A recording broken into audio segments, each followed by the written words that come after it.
Hills ఉప ఎన్నికపై CM Revanth రెడ్డితో TPCC chief Mahesh Goud మంత్రులు భేటీ అయ్యారు. ఈ నెలలోనే జూబ్లీహిల్స్ ఎన్నికల స్కెడ్యూల్ విడుదలయ్యే అవకాశం ఉండడంతో అభ్యర్థి ఎంపిక, ప్రచార వ్యూహాలపై చర్చించారు.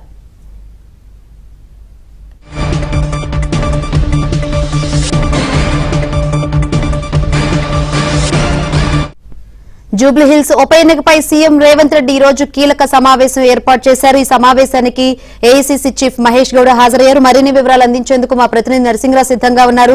నరసింహరావు, ఏంటి అప్డేట్స్? శంకరి, జూబ్లీహిల్స్ నివాసంలో సీఎం రేవంత్ రెడ్డితో TPC chief Mahesh Kumar Goud, Hyderabad incharge మంత్రి పొన్నం ప్రభాకర్, జూబ్లీహిల్స్ ఉప ఎన్నికల ఇన్ఛార్జ్ మంత్రి వివేక్ వెంకటస్వామి సమావేశమయ్యారు. సో ఈ నెలలోనే జూబ్లీహిల్స్ ఉప ఎన్నికలకు సంబంధించినటువంటి షెడ్యూల్ విడుదలయ్యేటువంటి అవకాశాలు అయితే స్పష్టంగా కనిపిస్తున్నాయి. ఇప్పటికే ఎన్నికల సంఘం అందుకు అవసరమైనటువంటి కసరత్తునంతా కూడా పూర్తి చేసింది. నిన్న తుది ఓటర్ల జాబితాను కూడా విడుదల చేసింది. సో బీఆర్ ఎన్నికలతో పాటుగా ఇక్కడ జూబ్లీహిల్స్ ఉప ఎన్నికలకు సంబంధించినటువంటి షెడ్యూల్ ఈ నెలలోనే వచ్చేటువంటి అవకాశాలను ప్రచారం జరుగుతున్నటువంటి నేపథ్యంలో టీపీసీ చీఫ్, అదేవిధంగా ముఖ్యమంత్రి రేవంత్ రెడ్డి ఎన్నికల పైన ప్రత్యేక దృష్టిని సారించారు.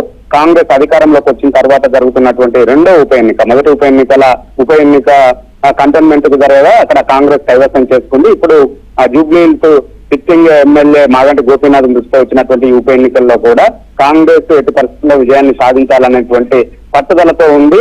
ఆ మేరకు అంటే దాని ప్రభావము గెలిస్తే ఓడినా గానీ ఆ ప్రభావం కాంగ్రెస్ పట్ల వ్యతిరేకంగా పాజిటివ్ గా మారేటువంటి అవకాశాలు ఉన్నాయి. కాబట్టి గెలిచి పార్టీ పట్ల ప్రభుత్వం పట్ల మరింత సానుకూల దృక్పథాన్ని ప్రజల్లో పెంచుకోవాలనేటువంటి ఆలోచనతో ఇక్కడ గెలిచి తీరాలనేటువంటి ఒక పట్టుదలతో వ్యూహాత్మకంగా ముఖ్యమంత్రి రేవంత్ రెడ్డి, టీపీసీ చీఫ్ మహేష్ కుమార్ గౌడ్ అడుగులు వేస్తా ఉన్నారు. అందులో భాగంగా ఇప్పటికే అన్ని డివిజన్లకి ఇటు మంత్రుల్ని, ఎమ్మెల్యేలని, స్టేట్ కార్పొరేషన్ చైర్మన్లను కూడా ఇన్ఛార్జీలుగా ఇక్కడ నియమించారు. ఇప్పటికే ప్రచారాన్ని కూడా డివిజన్ల వారీగా చేస్తా ఉన్నారు. మంత్రులు తుమ్మల నాగేశ్వరరావు, పొన్నం ప్రభాకర్, వివేక్ వెంకటస్వామి నిత్యము అక్కడ పర్యటిస్తూ సమావేశాలను నిర్వహిస్తూ ప్రచారాన్ని కొనసాగిస్తా ఉన్నారు. మరోవైపు ఇటు పార్టీ పరంగా ఇప్పటికే సర్వేలను కూడా నిర్వహిస్తా ఉన్నారు. పార్టీ పరంగా ఏ విధంగా ఉంది, ఏ డివిజన్ లో ఏ విధంగా ఉంది అనేటువంటి దానిపైన సర్వేలు చేస్తా ఉన్నారు. దాంతో పాటుగా ఆశావాహులు ఎవరైతే ఉన్నారో వారి పేరు పైన కూడా సర్వేలు నిర్వహిస్తా ఉన్నారు.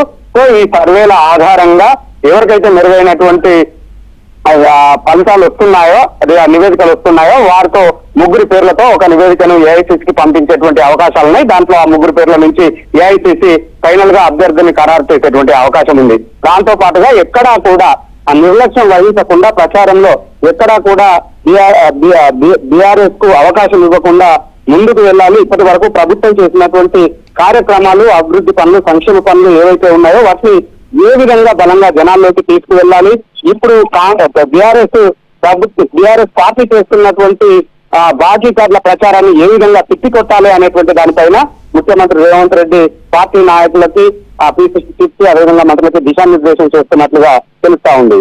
శంకరి.